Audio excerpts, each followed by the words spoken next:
Hello guys, we are going to now talk about the Babok Guide and the general structure of the Babok Guide. Okay. Welcome to week 1 and our very initial overview of the Babok Guide structure. You may have heard that the Babok Guide, if you don't have personal experience of this document, has got 500 pages. So there's a lot of content to digest, and the best way to do that and to start with the Babok Guide is to understand how it's been put together.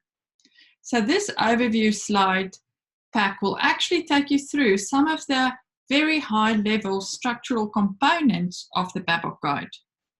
So let's look at what is the Babok Guide, then we'll look at the structure, and then how to navigate around the Babok Guide. So let's start then with what is the Babok Guide.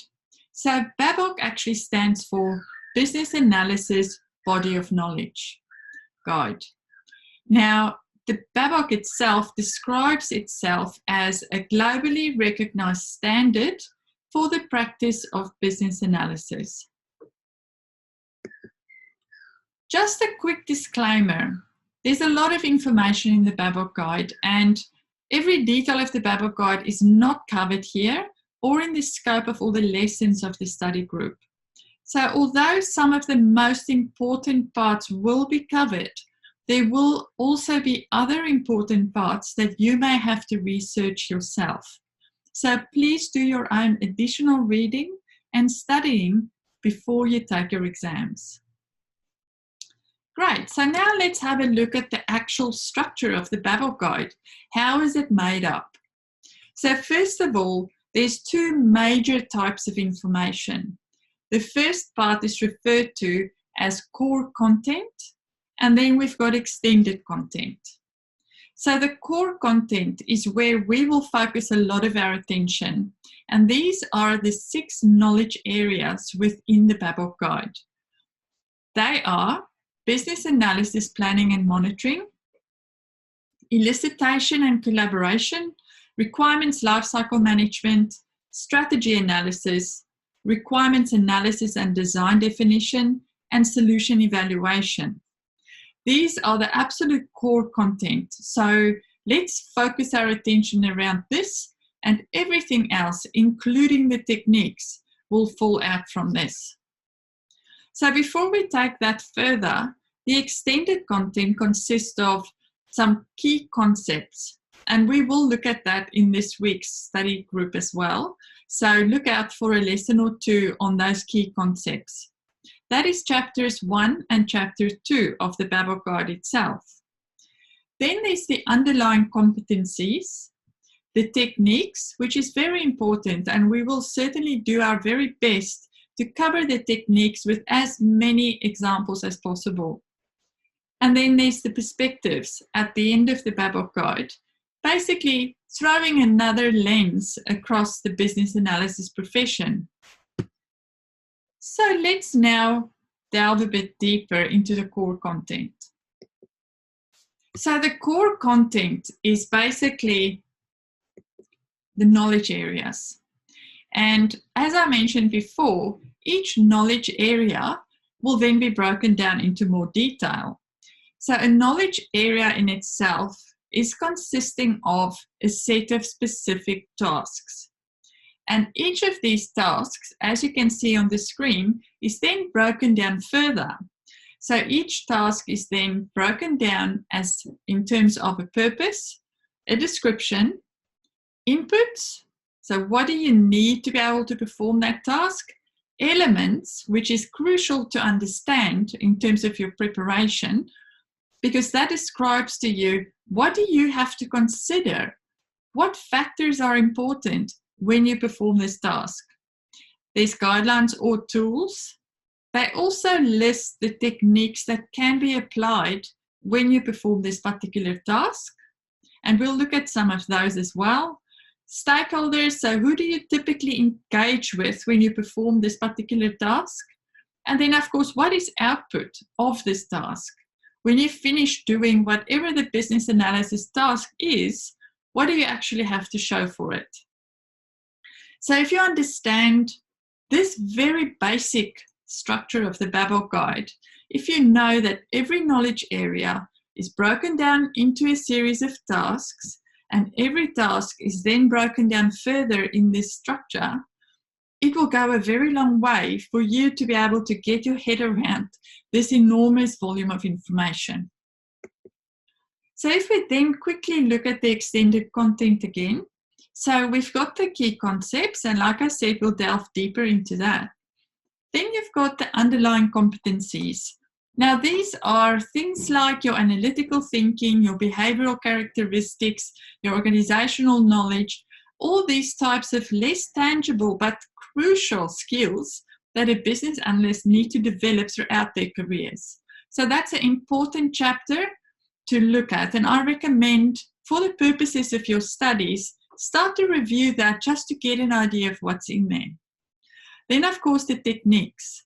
Now, we will talk about every single technique during the next 6 weeks. We'll try to have examples of each, and I will try and help you to see where a technique can be applied within the Babok guide and within your everyday life, really. And then, of course, the perspectives. These will not be covered in a lot of detail during the next few weeks, simply because we cannot possibly cover everything. I do, however, recommend that you do read through the perspectives just to get some perspective on what's going on in those kind of domains, in relation to the Babok guide, of course. Now, just from a navigational perspective, so navigating your way around in the Babok guide is half the battle won. So if you can understand how it's all put together, you can find information really quickly. So I've just pasted 2 of the front table of contents pages here as an example, so that you can see how it's all put together and how you can find specific things really quickly. So on the screen, you can see you've got your knowledge areas. So chapter 3, 4, 5, 6, 7, and 8, they are the knowledge areas and part of your core content. They're broken down into tasks. So you will see the tasks are basically your subheadings for each of those chapters. So for example, the first task for business analysis, planning and monitoring is in fact planned business analysis approach. So if you need to find information, first go to your table of contents. I know it sounds obvious, but I've worked with a lot of students and a lot of people, and they fumble a lot if they're trying to find information and they never remember to look at the table of contents. So I'm just pointing you into that direction up front. And then, of course, here the techniques. There are 50 techniques within the Babok guide. And as I said, we'll touch on every single one of them in the next 6 weeks. So read about them. Feel free to start referring and referencing them, but don't be too intimidated by them. They look like a lot of things to get your head around, but when you start breaking it down, it's not that hard.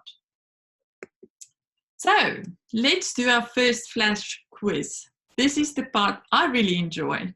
So I've got a few questions, very easy questions. So see if you can answer them.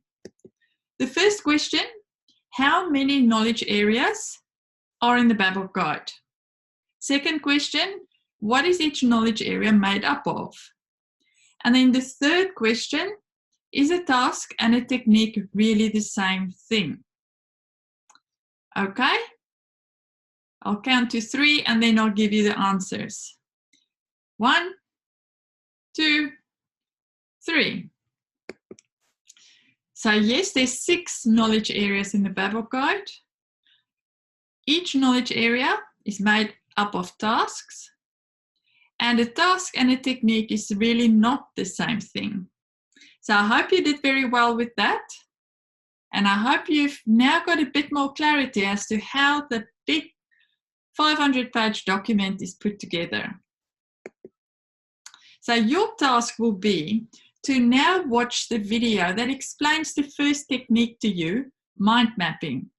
We are going to be using mind mapping throughout the 6 weeks to summarize concepts, tasks, knowledge areas, and in fact the entire Babok guide. So watch that video so that you can quickly start practicing that as part of your study preparation. So I am asking you to then draw a mind map of all the knowledge areas with their tasks, what their key elements are, and of course, where you can, show where each of the techniques fit in within the knowledge area. So this is quite a big task, so get cracking. Thank you and speak to you soon.